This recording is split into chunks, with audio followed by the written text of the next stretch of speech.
J'habitais à Queuilly, c'est une zone pavillonnaire, donc mes voisins, c'est tous c'est des gens, sont tous des gens bien, quoi. Bon, ben, ils travaillent, moi je travaillais aussi, j'avais ma voiture, ma femme elle avait sa voiture, c'était une vie réglée comme toutes les familles, quoi.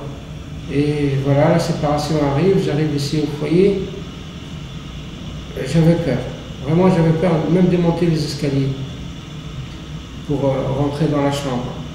Et voilà, je me suis trouvé seul dans cette chambre-là. C'était de l'autre côté, au 4902. Et j'ai même déprimé à peu près pendant 15 jours, 3 semaines, tout seul comme ça.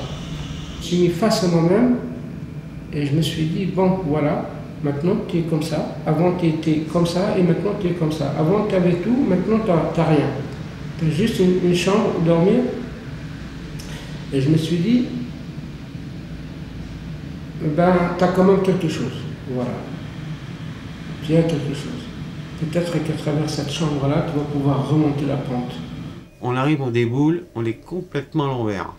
On ne sait pas ce qui va se passer, on sait pas. Il y a beaucoup de choses déjà, financiers, machin. Bon. Et après, ça commence à venir. Mais il y a des gens qui disent, oh, remarque, c'est pas cher. Je travaille, c'est moins cher. J'ai envie de rester là. Hein, c'est pour nous aider.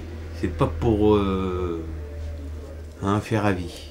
Les foyers, quand même, c'est de la... Moi, je pense que c'est la dernière étape avant, pour beaucoup, hein, pour une population qu'on dirait française, la dernière étape avant le statut de SDF. Ouais. Oui.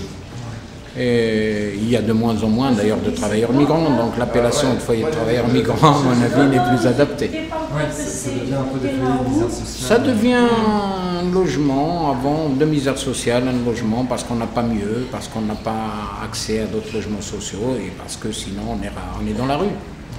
C'est le dernier, je vous dis, la dernière étape avant d'être dans la rue. C'est le problème du logement en général. On sait très bien que maintenant, même quelqu'un qui travaille, qui a un contrat... Qui a un contrat de travail ne trouve pas un logement classique parce que le prix du logement est tellement cher que voilà, il se retrouve en effet dans ce type de structure. C'est les seuls qui sont accessibles. Et donc la précarité augmente, de plus en plus de familles dans un 9 mètres carrés avec des bébés. Que faire? On a vu même une famille avec 5 enfants dans une chambre. 5 ou 7 enfants, 5 enfants. On a fait un signalement à la mairie, c'était tout ce qu'on pouvait faire et à l'assistante sociale.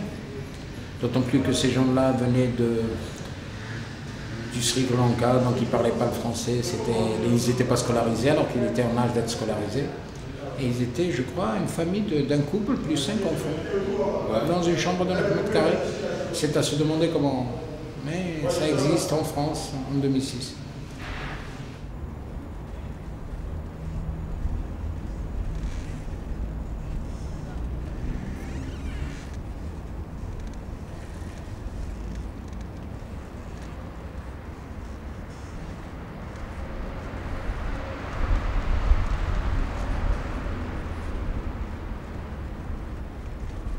Avant, il n'y avait pas de foyer avant. Il n'y en a pas de foyer. Il y a des hôtels chez les Arabes. C'était comment? Elle était bien. Il n'y a pas beaucoup de machin. L'habitation, il n'y en a pas beaucoup.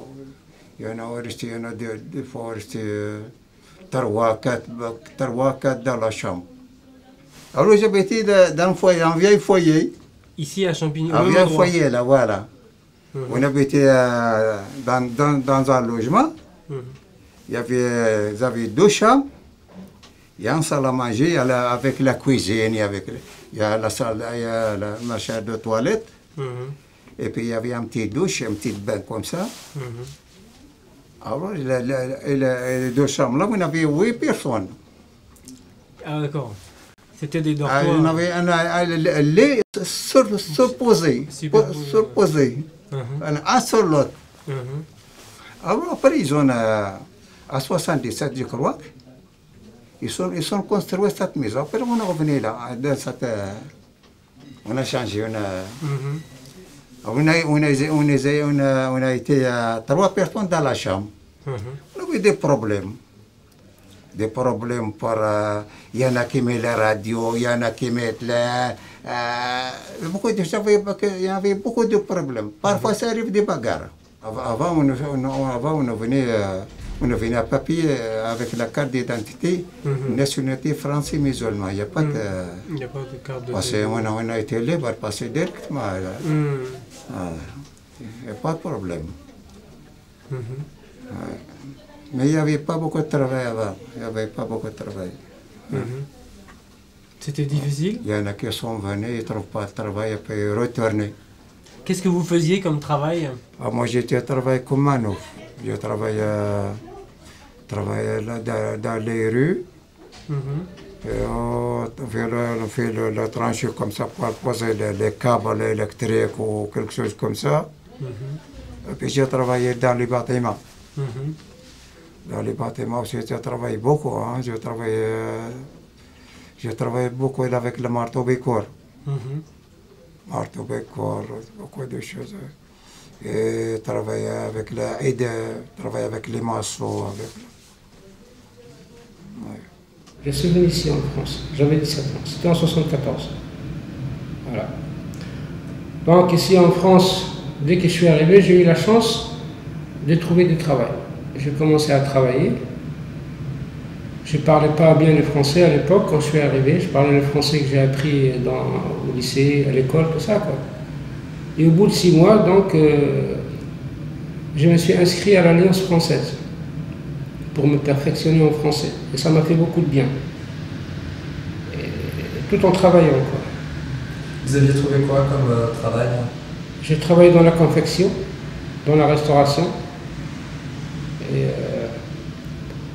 Et au bout de à peu près 1 an, j'ai fait la connaissance d'une copine, une Bretonne, qui faisait ses études ici. Là. Et elle m'a invité pendant 1 mois en vacances chez elle à Brest. J'ai été pendant 1 mois. Et au bout d'1 mois, donc ses parents y revenaient, tout ça, j'étais obligé de partir. J'ai fait du stop et j'ai atterri à Pontivy, voilà, en Bretagne. J'ai trouvé du boulot dans une usine, j'ai trouvé un appartement. Et puis j'étais content, quoi. C'était bien. La Bretagne, ça me convenait bien. Il y avait beaucoup d'étrangers en Bretagne à cette époque-là? On était 2 ou 3. Il y avait un Sénégalais et un Algérien à l'époque. En 1964, on était 3. C'est tout. Chose qu'on ne voit plus aujourd'hui, c'était la douce France, voilà, en 1974. Voilà. Il n'y avait pas de problème comme aujourd'hui. C'était bien. C'était bien, c'est pas du tout la même époque. C'est pas du tout, c'était la tranquillité, il y avait du travail, on était tranquille. Moi j'étais marqué par la tranquillité. C'était paisible.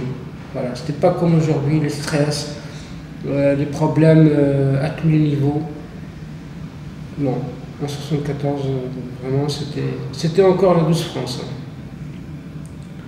On chantait, c'était la chanson... Hein? Charles Trenet. Charles Trenet, oui. C'est pour ça que j'aime beaucoup cette chanson, La Douce France.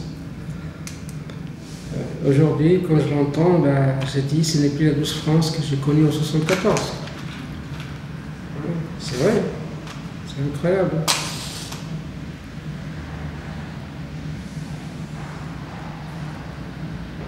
J'ai travaillé là-bas à Pontivy, je suis resté à peu près 2 ans.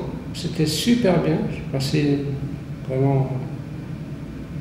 Et à la fin, quand j'ai voulu régulariser mes papiers, j'ai fait tout mes dossiers, tout ça, et à la fin, ça a été refusé. Alors ils m'ont dit de ne plus rester là, il faut partir. Ouais. Et là, je suis rentré en Tunisie. Je suis reparti en Tunisie. Ouais. Et là-bas, j'ai été pour...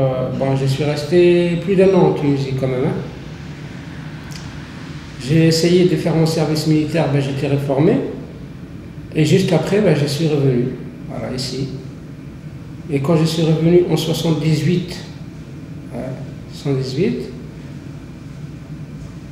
comme je connaissais déjà ici en France, tout ça, j'ai pas eu du mal à trouver du travail. Hein.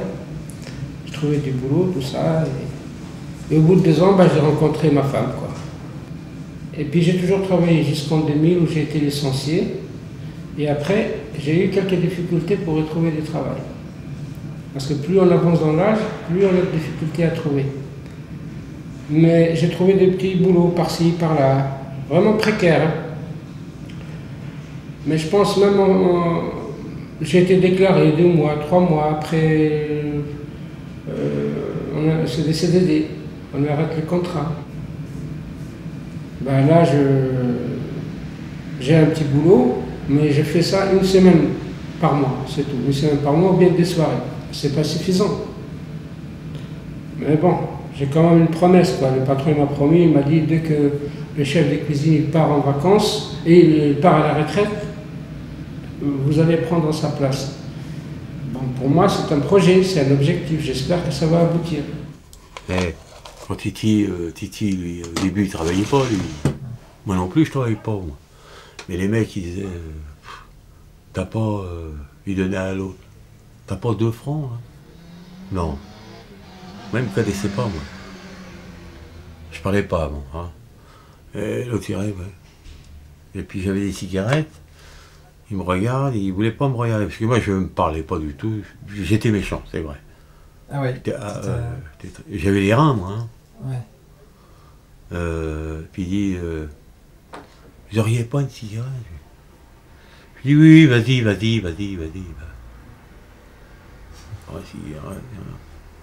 Ah, le lendemain, j'ai entendu, mais le lendemain, il prend un paquet ici, il me dit, voilà, merci et tout. J'ai pas besoin de donner un paquet, moi. Si, franchement, j'ai jamais vu un mec comme toi, tu me connais pas, tu me donnes ça. Je dis, je sais ce que c'est que la fumée, je te connais pas, mais je sais ce que c'est que ça fume. Mais ça va, quoi. Alors après, il me disait, tiens, j'ai un blouson, je t'envoie un blouson, j'ai une chemise. Il m'a donné une chemise, elle est jolie, hein. Mais moi, j'en prends pas. Non, je la donne à mon frangin. Bon, ça c'est un petit copain qui m'a dit, tiens, je te donne le tableau. Ah, celui-là, là? Ouais. C'est un malo, lui. Ah, Balo? Ouais. C'est quoi? Bah, lui, il s'appelle Odico. Ouais. Et c'est un résident du foyer? Foyer, ouais. Et c'est un ami ou tu le connais simplement? Un ami. Ouais. C'est un ami. Non, il y a des trucs très bien. Et t'as beaucoup d'amis dans le foyer? Dans le foyer, tu as beaucoup d'amis? Trop. Trop. Mais ils m'aiment bien gentiment. Hein. Ils sont gentils avec moi. C'est un voisin, non? Qui écoute de la musique? Non, lui, il est en bas. Ah, En bas. ah c'est en bas? Si fort? Ouais. Ok. Il s'embête. Ouais. Moi, ma voix, c'est quand j'ai eu un accident en l'an 1991. J'étais droit-ci, je travaillais, j'étais au Fred, très bien. J'ai un appartement. Et puis, j'ai bloqué les portes. J'ai oublié mes clés. Il était quand même 2-3 heures du matin. Puis bon, j'ai essayé de voir s'il y a quelqu'un. Personne. C'était Et puis je voulais voir mon... C'était dans l'aéroport où tu travaillais? C'est dans l'aéroport où tu travaillais que tu avais Ah ouais, je travaillais. Ouais. Alors j'ouvre mon petit truc de... C'est un grand truc en fer, là, tu passes comme ça. Et après, bon, je voyais la vitre, mais elle était solide. Hein. Et j'ai pété la vitre. Mais en pétant la vitre, moi je me suis tombé avec. Donc je suis tombé. Il y avait quand même 5 mètres. Donc je suis tombé, mais ça m'a pas fait mal. Sur le coup. Et j'ai des gros cheveux avant, tu sais, des gros cheveux là. Puis alors quand ça coulait déjà les cheveux, c'était bien collé, mais moi, je l'ai pas vu. Puis ça coulait, mais moi je marchais, je dis, ah ben j'ai plus les clés, c'est dommage, qu'est-ce que je vais faire? Il y a un ami qui me fait, oh là là Christian, tu viens chez moi. Je dis, bah non, ça va aller, je reviens à la maison, c'est pas grave.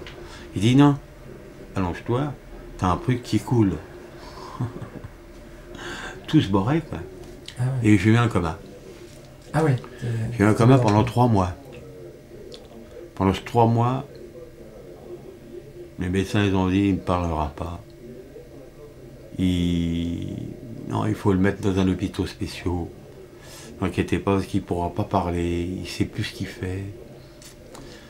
Mais ma mère, elle est venue à l'hôpital et tous les jours, elle me donnait la Bible. Alors, la Bible, je ne connaissais pas ce que ça marquait, mais je regardais quand même. Ça me faisait gai, alors hop. La télé, je ne sais pas ce que c'était, donc on ne met pas. La famille, je ne connaissais pas beaucoup. Je connaissais que ma mère. Les autres, non. Tu les reconnaissais pas? Ah, et c'est après, je me suis dit, il faut que je m'en aille. Au lieu de dire, bon, bah non, ça va aller, je vais partir, ça va, au docteur, ça va, je pense que c'est bon. J'ai rien dit au docteur. Parce que je sais qu'il y avait quelque chose qui ne va pas chez moi. Alors il m'avait pris machin, et je suis parti un soir, j'ai tout enlevé. Je me suis mis en jean, on l'avait en juillet, donc ça va, il faisait chaud. J'avais un t-shirt, Apollo, et je suis parti. Mais pour partir, je ne savais pas où aller chez moi, puisque je ne savais plus quelle rue. C'était à côté. Alors j'ai marché, et j'ai vu. Je rentre chez ma mère a ouvert la porte, qu'est-ce qui se passe? Et moi j'ai dit, je ne parlais pas beaucoup puisque je parlais à l'envers. Vous allez voir, ça s'appelle l'aphasie. Ah ouais. Alors quand même, qu'est-ce que tu me dis? Je dis, t'inquiète pas, tu sais pas ce que je dis, mais... Alors elle m'a donné dormir, un cabinet, j'ai dormi. Puis j'ai 2 frères qui me disent, mais c'est qui la Christian? Mais d'habitude il est à l'hôpital, il est malade, il faut le mettre là-bas. Mais moi j'ai dit non, vous me lâchez ici. Faut me lâcher ici. Et c'est là que ma mère m'a dit non, faut qu'il reste là. Et c'est là que j'ai commencé à écrire. Écrire, je sais pas moi, lire, des paroles un peu mieux, des phrases très bien. Puis ma mère me fait, c'est grâce à Dieu, alors vas-y, continue. Et j'ai tout continué, et puis maintenant, j'ai plus l'habitude de dire, tiens, j'ai oublié. Mais il m'arrive des fois, quand je m'énerve trop, l'aphésie, des fois, au lieu de l'aphésie, c'est, je te dis, oh, il fait chaud alors qu'il fait froid. D'accord. Je me trompe, je sais, ouais, non, il fait froid. Et moi, je me connais. Mais il y a beaucoup de gens qui me connaissent, qui me disent, on te connaît, c'est bon. Je ne connaissais pas la peinture, c'était une jeune fille qui m'a dit, bah, essaye de faire ça. Et quand j'ai fait ça, elle m'a fait, bah, c'est vachement important, j'ai jamais vu quelqu'un qui fait ça. Tu pourrais le faire tout le temps. Alors je l'ai fait qu'une fois, je l'ai donné à ma mère, ma famille, tout le bordel. Bah, ils m'ont rien donné. Hein. Et j'étais content.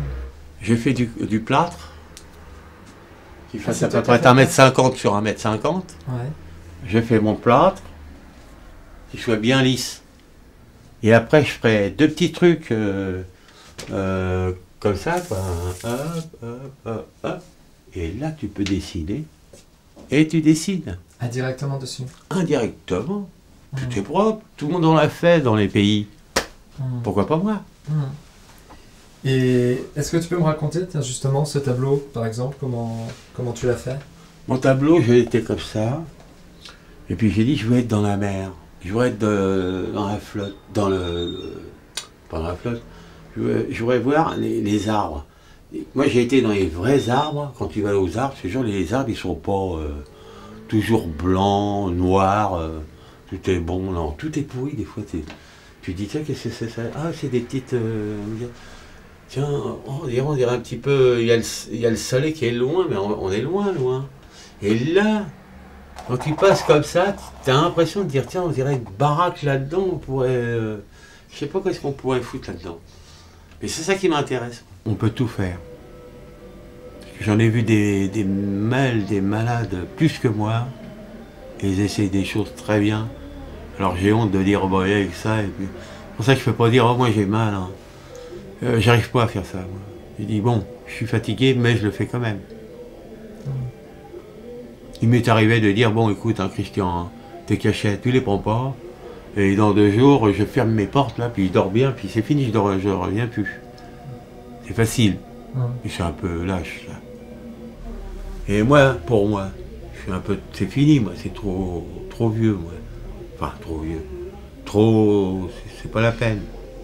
Et quand je donne aux jeunes comme ça, c'est beaucoup de choses. Je leur donne tout ce que je peux. Tout. Voilà.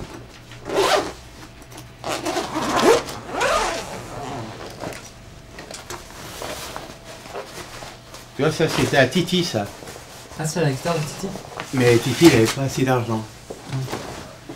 Alors il me l'a donné pour rien. Ah ouais.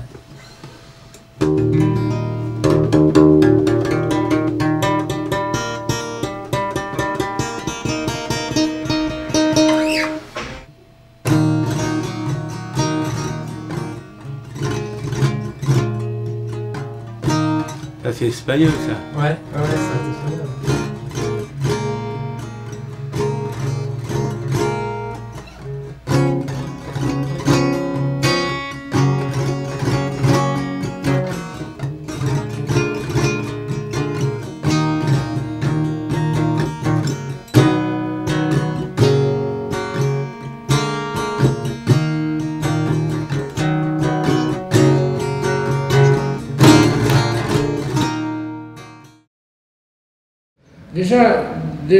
Déjà en Tunisie, la Tunisie c'est un pays francophone, donc on étudie le français, on parle le français là-bas. Pour moi, je connaissais la France peut-être à travers les livres, l'histoire, même si j'étais jeune à l'époque. Ça m'était pas un pays étranger, la France, c'est pour ça que j'ai choisi de venir ici.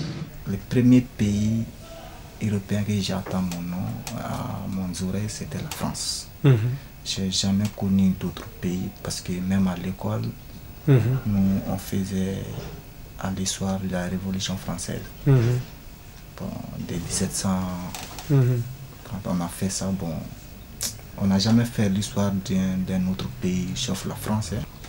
Pourquoi nous on a connu beaucoup en France? Parce qu'il y a des anciens commandants au Mali qui ont vécu en France. Bon, à notre enfance, on a causé avec eux, on dirait ouais, les anciens commandants. Ouais, c'est nous qui avons combattu pour la France. Nous-mêmes on dit ah ouais, mais pourquoi pas nous aussi, on va combattre pour la France. Parce que les anciens commandants étaient un homme fort pour nous, quoi. Le moment où tu es arrivé en France, c'était en quel mois, quelle saison? Oui. On t'a accompagné à l'aéroport là-bas à Bamako. Quelqu'un est venu te chercher ici. Oui. Comment ça s'est passé? Bon, le jour que j'ai quitté à Bamako, il y a ma famille qui est partie m'accompagner à l'aéroport. À l'aéroport du Mali, on a bien causé avant le départ. Il y avait beaucoup de gens qui étaient là? Oui, il y avait beaucoup de copains. J'avais 3 copains et puis ma soeur. Bon, ils m'ont tout accompagné à l'aéroport. On a bien causé. Ils ont dit à Médou, il faut faire attention en France, il faut bien travailler, il ne faut pas s'amuser. Tu es parti pour chercher ta vie. Il ne faut pas oublier la famille. Moi, je leur ai répondu, je ferai tout pour la famille. Bon, si je venais en France, j'ai demandé à mon oncle, il m'a dit que ouais, il y a des foyers des jeunes ici.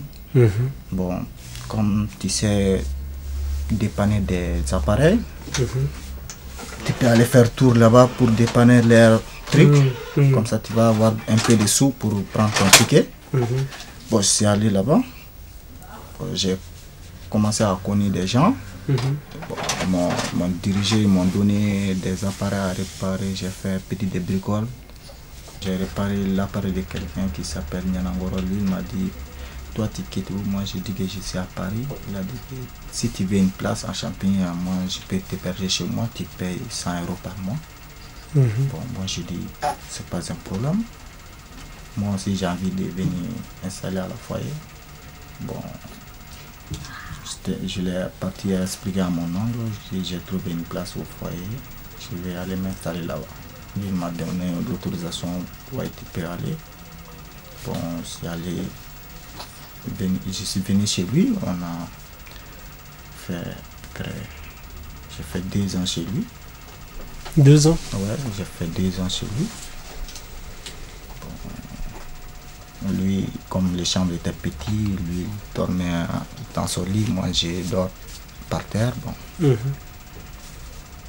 Jusqu'à ce que je me suis débrouillé pour avoir une petite chambre à mon nom même. Bon. Bon, j'ai commencé à travailler dans les entreprises ménages. J'ai eu un boulot là-bas. Bon. Mais le début, c'est pas facile parce qu'au Mali, je fais ça par la ménage. Je connais même pas les serpillères là-bas. Au Mali, je connais même pas la serpillière. Au premier départ, mon patron m'a appelé, il m'a donné un boulot à Alfortville. Bon, il m'a donné 5 étages, 8 bâtiments à faire. Bon, il m'a demandé, tu vas faire ça de 8h à midi, ça fait 4 heures de temps.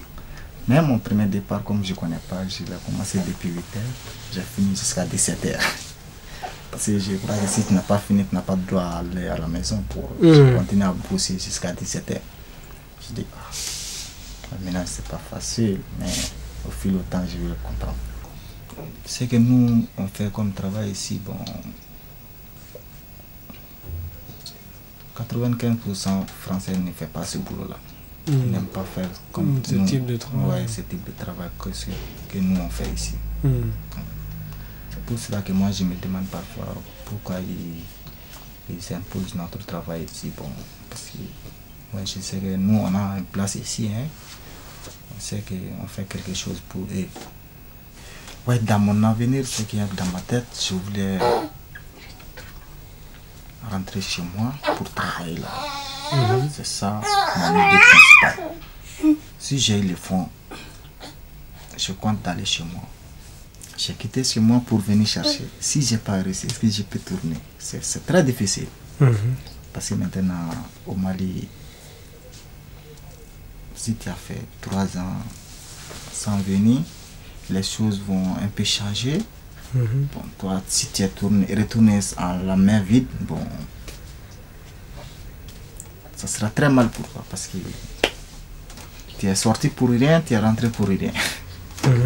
C'est ça qui nous oblige à rester pour avoir de l'argent. Bon. C'est pour cela qu'on dure ici un peu, sinon si les choses vont bien, on ne reste pas ici très longtemps. Hein. Parce que c'est mal vu en fait là-bas, c'est ça, de rentrer sans rien. Oui, c'est très mal vu. De rentrer sans rien, bon. C'est mal vu, c'est très mal vu même. Parce que toi, tu as pris ta bagage pour venir chercher quelque chose. Si tu n'as pas réussi, bon. C'est dur de retourner comme ça, et bon. Tu es obligé d'y rester pour chercher en vain. Jusqu'à ce que tu as un bon résultat. On pensait retourner quand on était venu ici, on s'est rendu compte au fur et à mesure que le retour est difficile, presque ne se fait pas. Il y a des va-et-vient. Mais le retour définitif tel qu'on l'envisageait paraît presque illusoire. Il faudrait faire une analyse sérieuse par rapport à la situation là-bas et voir comment y remédier. Parce que de plus en plus de jeunes partent. Parce que la pauvreté s'installe de plus en plus au village. Il y a une apparence de modernisation parce qu'il y a des bâtiments qui sont construits. Mais ça, c'est du trompe-l'œil, ça. Quand c'est une misère. Qui vivent dans ces bâtiments-là, c'est des vieux et des femmes. Les hommes sont partis. Beaucoup de gens travaillent ici, prennent leur retraite, mais ils ne peuvent plus rester là-bas. Ils vont là-bas quelques mois, ils reviennent, rester dans les foyers ou chez des parents dans les cités. Parce que c'est pas évident tu restes en France pendant 30 ans, 40 ans. Tu as plus des habitudes qui ne sont plus les habitudes villageoises. Il y a beaucoup de solidarité dans les foyers. Et c'est dans les foyers que se discute l'avenir des villages. Parce que la plupart des associations ont leur siège dans les foyers.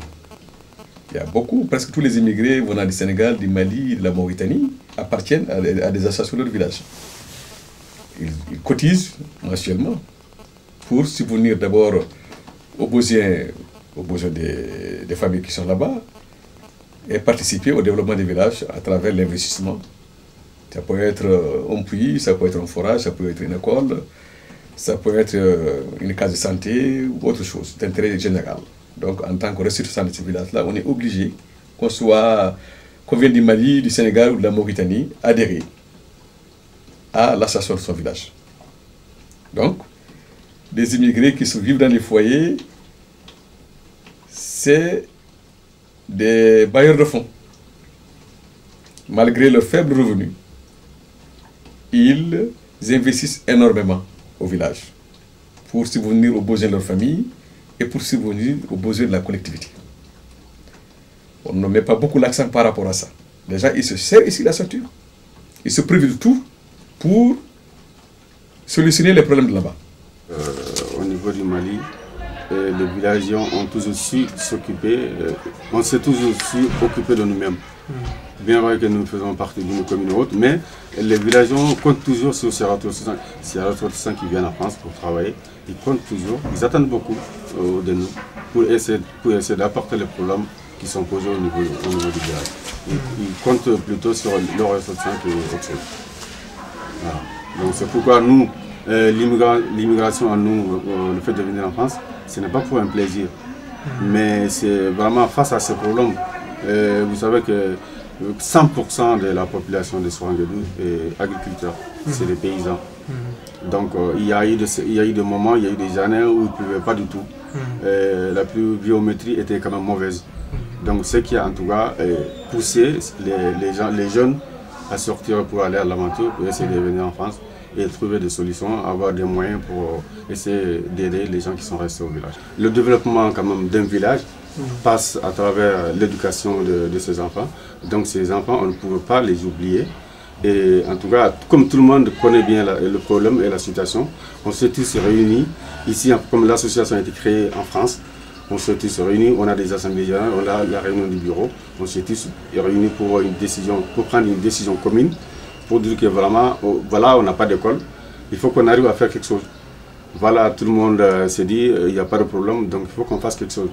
Et au cours de l'une de nos assemblées générales, on a décidé de lancer une cotisation pour essayer de construire ces salles de classe. Il y a eu deux tranches. La première tranche, chacun a cotisé 380 € pour la première tranche. La deuxième tranche, chacun a cotisé pour 230 €. Voilà, le tout fait environ une cotisation de 600 € ou 700 € à peu près par personne. Voilà, c'est en France. Grâce à l'association aujourd'hui, on peut dire que les enfants vont à l'école. Et je crois que même si tous les enfants ne sortiront pas diplômés, il y aura quand même quelques-uns qui auront en tout cas acquis une bonne base, qui pourront désormais faire des formations, faire des stages pour apprendre un métier d'avenir qui peut leur servir tôt ou tard. Voilà, ça c'est le premier du village qui donne appui à ceux qui viennent de dire. Il explique que l'union fait la force. Quand il n'y a pas d'union, on ne peut pas signer, on ne peut pas faire de projets, on ne peut pas faire de réalisation. Donc il remercie tout le monde. Voilà. Les parents qui sont là-bas, ils remercient tous les ressortissants du village. L'aventure n'est pas du tout facile. Donc ça demande tout un tas de sacrifices. Voilà, ça c'est les salles de classe.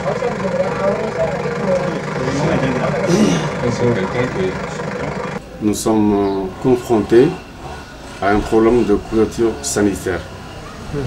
Les enfants qui sont là-bas, ils ne sont pas suivis médicalement. Donc ça c'est un gros problème. Nous avons aussi la deuxième couche sociale plus vulnérable, les femmes enceintes. C'est-à-dire que les femmes enceintes ne sont pas aussi suivies. Alors ce qui provoque pendant l'accouchement, souvent des femmes arrivent avoir des difficultés pour accoucher. C'est pourquoi, au niveau du village, nous avons décidé quand même de construire un centre de santé au niveau de Soangadou pour faire face à tous ces besoins. Et l'urgence aussi s'impose. Dans ce cas, on est obligé quand même de faire vite pour essayer de satisfaire en partie cette population qui attendent beaucoup de ces ressortissants. On ne peut pas vivre en immigration en se coupant de son village, de sa famille. Non. Et là, le foyer entretient cette mentalité. Comme on vit ensemble, on entretient cette mentalité. Parce qu'on rêve de développer son village. On n'est pas venu ici par plaisir, c'est parce qu'on est poussé par la misère. Si tu vivais dans le foyer, jamais tu n'oublieras jamais ton pays.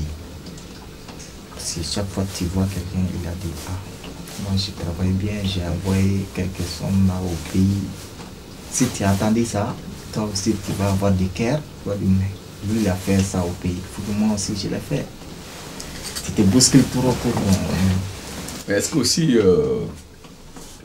ce système-là, est-ce que ça ne nous empêche pas de penser à nous-mêmes? La tendance à vouloir résoudre tous les problèmes des familles, des villages là-bas, est-ce que ça ne nuit pas à notre existence ici? Parce qu'on se prive du tout, presque. Tu ne vas pas au cinéma, tu ne vas pas au restaurant, tu ne vas pas en vacances en Europe, en France, etc. Parce que ton désir, c'est d'aider ceux qui sont là-bas. Des fois, on a tendance à s'oublier soi-même, à vouloir aider les autres. Parfois, tu oublies toi-même. Ah, on s'oublie. Ouais. Non, je ne savais pas qu'en France, les gens dormaient à 3 dans une petite chambre ou à 4 même. Parce que dans les foyers, les gens ils dorment même dans la couloir, partout. Bon, je ne savais pas ça. Même il y a beaucoup de gens au Mali, ils ne savent pas que les gens vivaient dans ces conditions-là. Parce qu'ils croyaient qu'en France, on est dans des conditions meilleures. Mais même si tu as expliqué, ils ne savaient pas parce qu'on fait tout, on n'achète rien, on fait tout pour un peu économiser, aller travailler. Bon, s'ils ont vu que tu es venu un peu d'argent, ils disent que la France, c'est bien. Alors que si tu es ici, tu sais que la vie française, c'est pas facile. Mais on n'a pas de choix.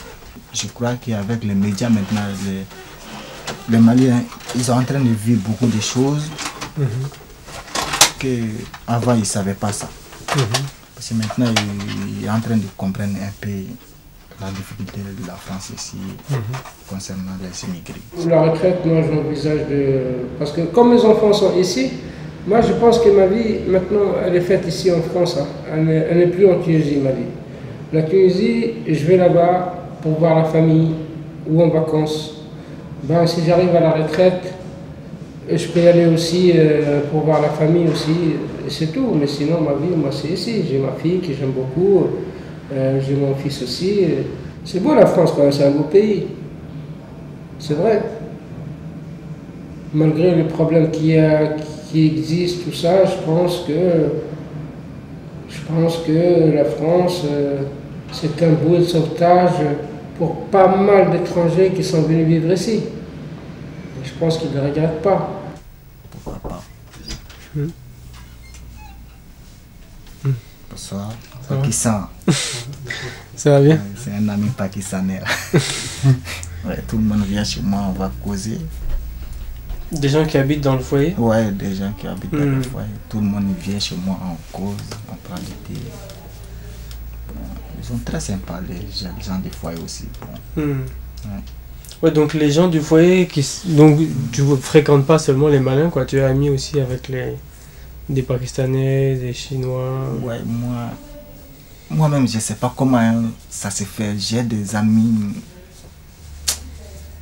dans toutes les races un peu, quoi. Mais parce que moi aussi, ça est dans ma tête, tout le monde sont les mêmes, quoi. Quand on habite dans un endroit où il y a des gens de différentes origines, c'est un Sénégalais, c'est un Malien, c'est un Tunisien, c'est un Algérien, c'est un Marocain, c'est un Portugais, c'est un Italien. une richesse énorme à tous les niveaux. Quand vous sentez les odeurs de cuisine, chacun prépare un repas de chez lui, un plat de chez lui, et c'est vrai, c'est une richesse, hein, c'est bien, moi je trouve que c'est bien. Ouais, je trouve. J'ai quand même rencontré des gens ici au foyer qui sont comme moi, avec leurs problèmes, mais c'est des gens simples, et puis j'ai discuté avec eux, on s'est rassurés les uns et les autres, et on a commencé par avoir une espèce de solidarité, rien que dire bonjour à son voisin, ou discuter 5 minutes avec son voisin de la chambre, qui a aussi des problèmes, qui vous raconte ses problèmes, c'est soulageant. Je connais beaucoup de personnes du foyer, sans connaître leur prénom, quoi. Et au niveau de ça, on a des liens quand même. On se dit bonjour, bonsoir, comment ça va, et on appelle ça. J'ai un copain qui habite à l'étage. Je vais le voir dans l'après-midi. J'en ai un autre qui vient le midi, il vient chez moi. Le soir, je compte chez lui.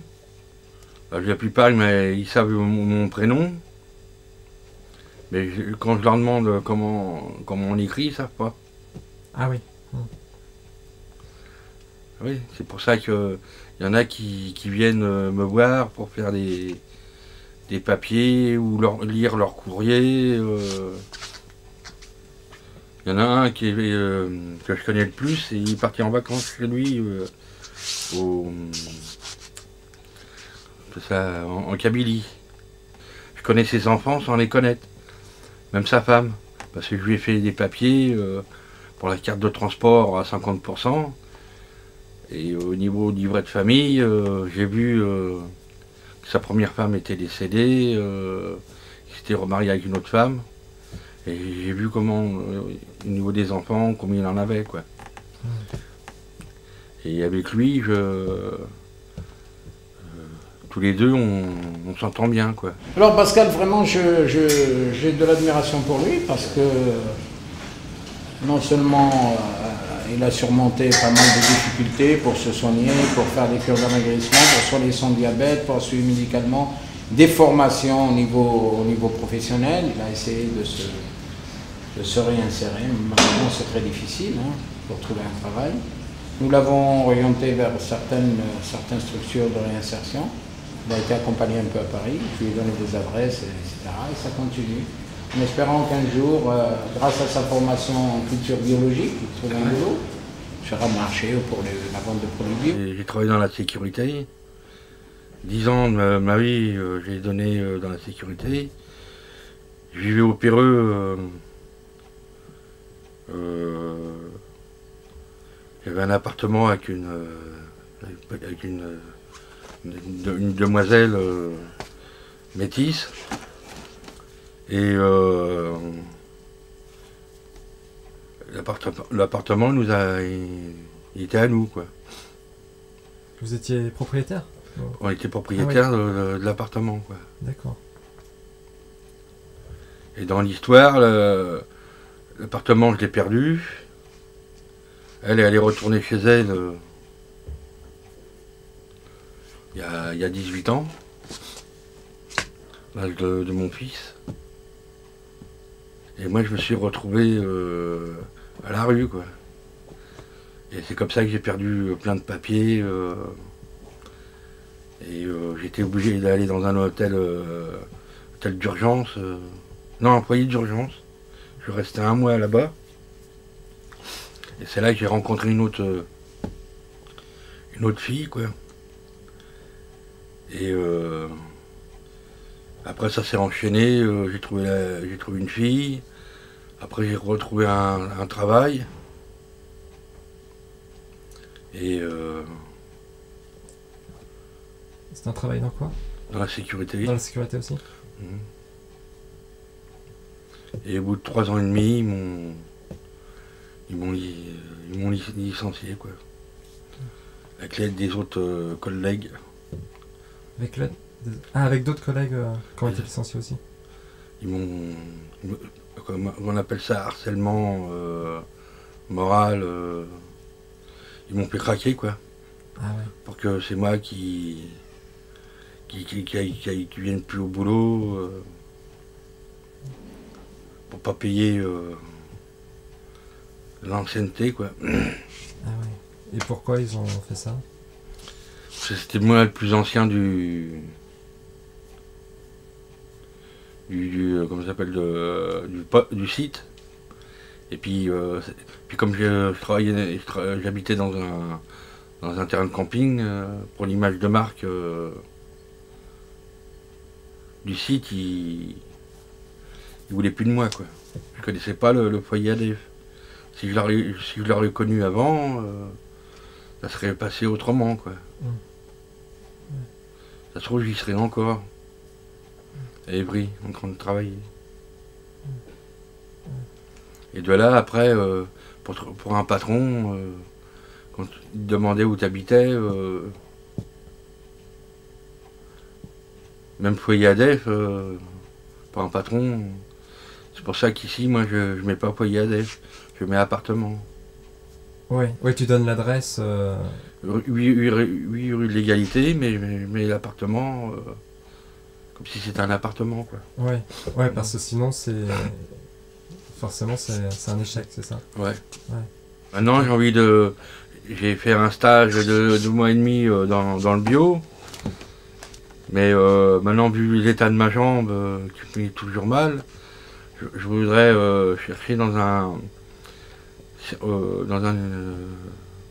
qu'on appelle ça, dans une entreprise ou au service courrier, quoi. Et ça, c'est un boulot qui pourrait me convenir. Et j'avais fait une demande au truc du CAT à Champigny, mais comme je suis à 40% de la Cotorep, je peux pas rentrer dans le... 40% de la Cotorep, c'est quoi exactement? C'est plus bas, quoi. Je suis simplement travailleur handicapé. Ouais. C'est tout. J'ai le droit à rien d'autre. Ah oui. Ils peuvent me payer des stages, c'est tout. Pour l'instant, tant que je travaillerai pas, vaut mieux que je reste dans le foyer, quoi. Parce qu'à l'extérieur, avoir un appartement, payer l'électricité, l'eau, l'assurance, quand tu travailles pas, c'est impossible. De toute façon, notre espoir, c'est que ce genre d'établissement soit complètement revu dans le bâti, dans le fonctionnement, dans sa gestion. Je pense qu'il y a une population qui mériterait quand même d'être mieux traitée. Je ne souhaiterais pas passer ma vie ici, dans une chambre de foyer. J'aimerais bien, je souhaiterais avoir un appartement où... Là, pour l'instant, je suis jeune, j'ai 49 ans, mais quand on arrive à 60 ans, admettons 65, 70, si Dieu nous accorde la vie, vivre dans une chambre de foyer, ça devient très difficile. Quand j'avais le contrat à durée indéterminée, que j'étais faire ma demande, ben, on ne m'a rien donné. 3 ans après, et tous les ans, je renouvelle la demande de logement. Et maintenant, quand je veux les voir, ils veulent absolument des fiches de paye et un CDI, alors que je suis au RMI. Ils me disent avec le RMI, vous ne pouvez rien avoir. Bon, ils ont peut-être raison. Mais moi, je dis, même avec le RMI, je peux quand même avoir un 2 pièces au HLM ou même un studio plus grand qu'ici, lequel je pourrais payer tranquillement. Avoir un studio au HLM, c'est mieux que d'être dans une chambre de foyer, que je paye 320 € par mois. Mais c'est quand même un bouée de sauvetage, les chambres de foyer. Il ne faut pas non plus dire que les chambres de foyer, c'est pas bien, ceci, c'est là. C'est un bouée de sauvetage quand on a un problème dans la vie, comme ça, surtout de logement. certains bouées de sauvetage pour nous permettre de résoudre le problème et être mieux, quoi. Mais sinon, moi, je ne regrette pas mon passage dans le foyer. Ça m'a sauvé la vie, quoi. Je veux dire, au lieu d'être dans la rue ou bien d'avoir des problèmes pour trouver un autre logement, ben voilà, j'ai trouvé cette chambre-là et ça me permet de voir la vie autrement, surtout. Parce que je me dis, je ne suis pas le seul qui a des problèmes, il y a beaucoup de gens autour de moi qui ont des problèmes et il ne faut pas se plaindre, ça s'en sort, quoi. Ça fait 6 ans que je suis là, je me considère chez moi ici au foyer aujourd'hui, c'est vrai. Mais il ne faut pas que ça dure, cette habitude-là, cette routine-là, il faut la changer. En ayant un appartement, en ayant autre chose. Voilà, quoi. Moi, je partirai d'ici en gardant un souvenir, je me disais, voilà, c'est un passage dans ma vie, un tournant de ma vie, voilà, qui m'a marqué, quoi.